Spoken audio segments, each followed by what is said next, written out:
Tinolang leeg ng manok na may atay ang hain ko sa araw na to mga boss. Kaya tara, simulan na natin to. Bali yan, rekta muna tayo rito sa source natin sa palengke. At bumili ako ng tig 3/4 kilo na leeg at atay ng manok.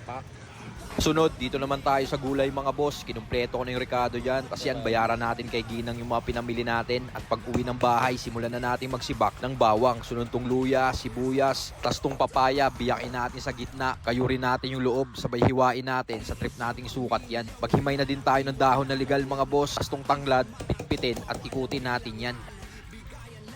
Dito naman tayo sa ating 3/4 kilong leeg ng manok. Hiniwa-hiwa ko lang yan para dumami sila. Tapos to namang atay, hinati ko lang sa dalawa yan. Tapos yung puso, hiniwaan ko ng bahagya para maganda ganap.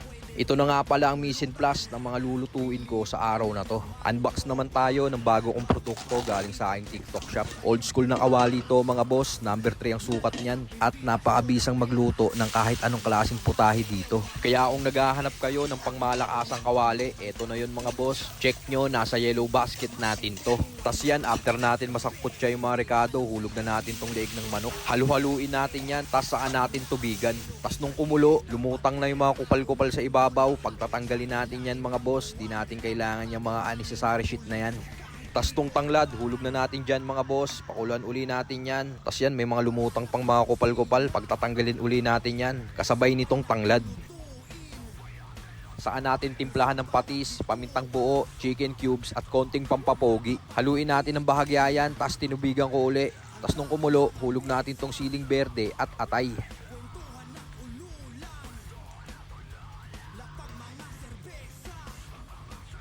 Tas yan, hulog na natin tong papaya. Bali, dinagdagan ko na nga rin pala ng tubig yan mga boss dahil malamig ngayon, masarap humigop ng maraming sabaw.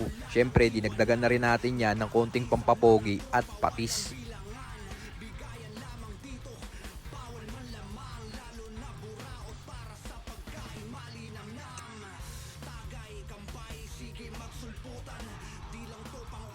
Tas yan, saan natin lagay itong dahon na legal mga boss. Konting pakuluan na lang yan at okay na to.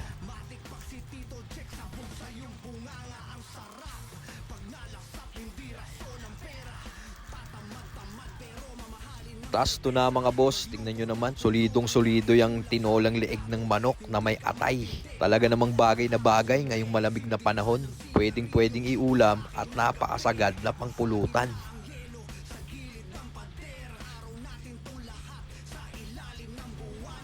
Yun mga boss, yung tanghali, ito yung nagawa kong mabisang may sabaw. Tinolang leeg na may atay. Tara, kain. Sarap. Pulutan sana to mga boss eh. Kaso, lakas ng ulan. Kaya to, food trip na lang tayo.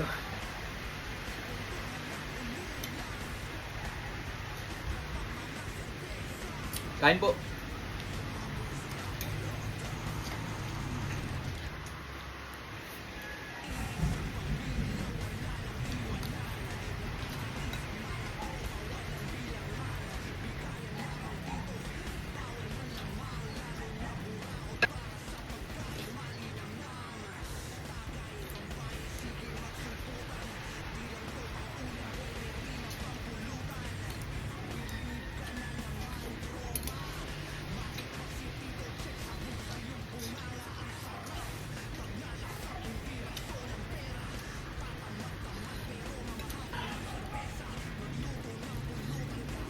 Sarap.